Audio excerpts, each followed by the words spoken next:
El tribunal convoca como amicus curiae que acompaña la parte demandada a la Universidad Nacional de San Martín, cuya exposición va a realizar el doctor Carlos Ruta.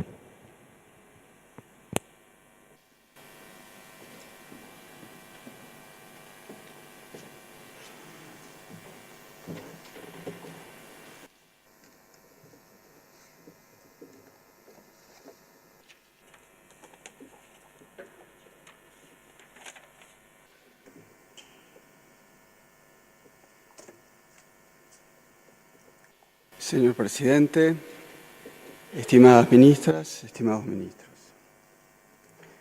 Solo en la libertad de nuestro hablar, los unos con los otros, emerge un mundo. Porque tenemos lenguaje, palabra, vivimos un mundo. ¿Cuán inherente es la palabra a la condición humana y en qué sentido? Ya en el Protágoras, Platón subrayaba a través del mito de Prometeo que la palabra es esencial al ser humano. Le asegura el saber, el poder nombrar el mundo y le abre a la posibilidad de la justicia y del sentido moral. Esa palabra siempre es necesariamente diversa y plural, como también lo es la comunidad que ella funda. Democratizar la palabra no es otra cosa que defender esa diversidad y pluralidad frente a la posibilidad siempre latente de que alguien pretenda arrogársela para sí. Como la tierra, la moneda y el trabajo, la palabra no es una mercancía, sino en un sentido ficticio. Por eso, las decisiones concernientes a su producción y su circulación no pueden ser libradas a las reglas comunes del intercambio. Entonces, ¿cómo garantizar el interés público, ampliando las libertades de todos los ciudadanos a informarse y a formarse de acuerdo con sus propios criterios culturales? Precisamente con la herramienta que la democracia constitucional ha previsto, la regulación por la norma. Frente a los poderes de hecho, le corresponde al Estado contrarrestar las distorsiones que producen las asimetrías de producción y de circulación de la palabra, limitar la potencia de los actores. Es un atributo y deber del Estado garantizar el interés público por la pluralidad y la diversidad de voces.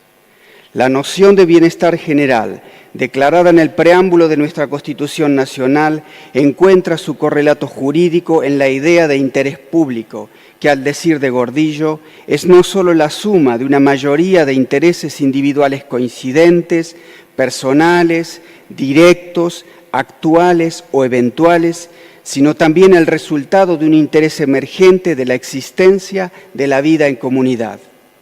Esta afirmación, proyectada en el sentido teleológico del derecho, da lugar a que se entienda que si este derecho realmente constriñe y limita, lo hace para posibilitar y asegurar el interés propio de cada uno de nosotros y sirve para fundar un sistema protector de nuestras libertades y derechos. Los derechos subjetivos que reconoce la Constitución son relativos y no absolutos. Por ello, Vidal Campos insistía que el interés público no depende de una autocalificación normativa empleada por la voluntad de quien dicta la norma, sino de una realidad social, la comunidad o la pluralidad de hombres que la forman. Ella debe vivenciar la apetencia de un bien que interesa o compromete al grupo como tal, aun cuando algunos o muchos discrepen, precisamente por carecer de sentido de comunidad. Si ese bien desapareciera o sufriera daño, la comunidad toda padecería una necesidad o una privación. Para evitar eso, los derechos individuales han de soportar determinadas limitaciones, y cuanto más alta es la jerarquía del interés tutelado, mayor puede ser la medida de la reglamentación. Estas limitaciones no pueden ser planteadas al final del proceso comunicacional. La ley propone reglamentar ex ante, es decir, fijar las reglas que limitan la concentración de licencias y no esperar a que la situación de concentración genere una intervención tardía a través de la tutela de defensa de la competencia. ¿Qué es lo razonable? Lo razonable, lo no arbitrario, es tal como afirmaba Vidal Campos, la adecuación mesurada de los medios al fin. Como sostiene Horacio Corti, la razonabilidad es una cualidad que debe respetar el Estado en toda su actividad. En este sentido, no podemos pensar que la reglamentación por ley es solo para restringir derechos y acotarlos. La actividad legislativa también permite desarrollar los derechos, estructurar instituciones para garantizar su ejercicio y crear las condiciones para que un mayor número de actores accedan a ellos. En su acción, el Estado debe incentivar, reglamentar y asegurar los derechos sin alterarlos ni aniquilarlos. En ese equilibrio reside la razonabilidad. Es decir, que de manera concordante con otros institutos y declaraciones a los que se vincula nuestra arquitectura jurídica, no puede alegarse una razón económica de ninguna naturaleza para una actividad cuyo ejercicio suponga poner en riesgo la libertad de expresión. Es, pues, necesario analizar la razonabilidad de los límites propuestos por el legislador. La misma se funda en los siguientes argumentos. En primer lugar, desde el punto de vista del derecho comparado internacional, podemos recordar que en Europa predominó la convicción de que se aseguraba mejor la calidad de servicio audiovisual y mayor pluralismo informativo con preeminencia del Estado. En cambio, Estados Unidos confió a la iniciativa privada el desarrollo de los medios audiovisuales con una estricta regulación antimonopolio para evitar una excesiva concentración de poder e influencia política en manos de unos pocos. En la ley que se discute, se propone limitar tanto la preeminencia del Estado como la de los privados. La regulación, en la parte que analizamos del artículo 45, estipula proporciones que se corresponden, por ejemplo, con los límites de concentración de determinados mercados de los Estados Unidos. No hay afectación a derecho alguno ni discriminación cuando la regulación recae sobre personas que se encuentran en una misma situación o condición. La ley establece dispositivos regulatorios que aplican a todos los licenciatarios de servicios de comunicación audiovisual sin excepción alguna. En segundo lugar, los casi 70 proyectos de ley que buscaron a lo largo de la etapa democrática implementar un nuevo sistema de medios más democrático y plural, establecieron un límite promedio de 10 licencias, por lo cual lo establecido en el artículo 45 no parece irrazonable. En tercer lugar, las reglas sobre integración vertical pretenden evitar que el dueño del negocio de distribución de contenidos pueda manipular la oferta de los mismos en lo económico, en la accesibilidad, en lo técnico, para beneficiar el interés de sus propias señales o producciones. En cuarto lugar, no parece válido diferenciar el supuesto de uso o no del espectro radioeléctrico, toda vez que en casi su totalidad el mismo se encuentra comprometido. Tanto la radio, la televisión abierta, como la televisión por vínculo físico utilizan espectro radioeléctrico al tiempo que comparten cada vez más una plataforma tecnológica de servicios convergentes. La limitación a una señal en el caso del titular de la plataforma de transmisión es una consecuencia necesaria de esta línea de razonamiento. No aplicarla no haría sino multiplicar los efectos negativos de una posición discrecional, tanto en su rédito económico como en el perjuicio a la pluralidad de voces. En quinto lugar, el artículo 45, apartado primero, establece con claridad el límite del 35% del total nacional de habitantes o de abonados. Es decir, que en el caso del satélite, ante la imposibilidad de establecer barreras tecnológicas que limiten la penetración, se optó por una barrera legal razonable que permite el acceso de más empresas a la prestación del mismo servicio. Pero por otra parte, quien presta servicios satelitales no puede brindar otros servicios audiovisuales de radio, televisión o cable, debiendo observar el límite de mercado. Esto permite evitar que la sumatoria de la participación excesiva en sus mercados constituya, de hecho, una posición dominante en el sector.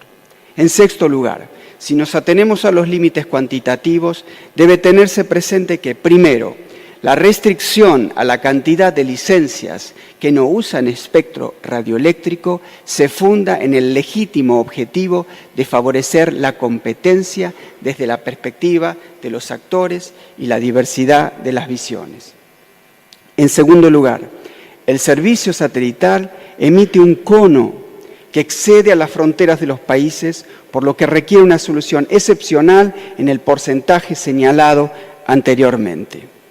Finalmente, los artículos 1 y 3 y concordantes de la ley estipulan los fines y objetivos que se procura. El desarrollo de mecanismos destinados a la promoción, desconcentración y fomento de la competencia con fines de abaratamiento, democratización y universalización de las nuevas tecnologías de la información y la comunicación. Por todo ello, entendemos que todas las medidas son consistentes con los objetivos perseguidos. Algunas aclaraciones finales. Estamos transitando un momento histórico en la construcción institucional democrática de la Argentina. Las instituciones muchas veces reproducen un poder preexistente. Cuando así ocurre, son meras correas de transmisión de poderes económicos, sociales, ideológicos. Pero otras veces, las sociedades enfrentan la oportunidad de construir institucionalidad que redistribuye democráticamente el poder. Estas mejoras institucionales, sin duda, van de la mano de controversias y conflictos con aquellos intereses afectados por las reformas. Es un precio ineludible en procesos de ampliación y profundización democrática. En último análisis, lo que está en juego es la democracia constitucional.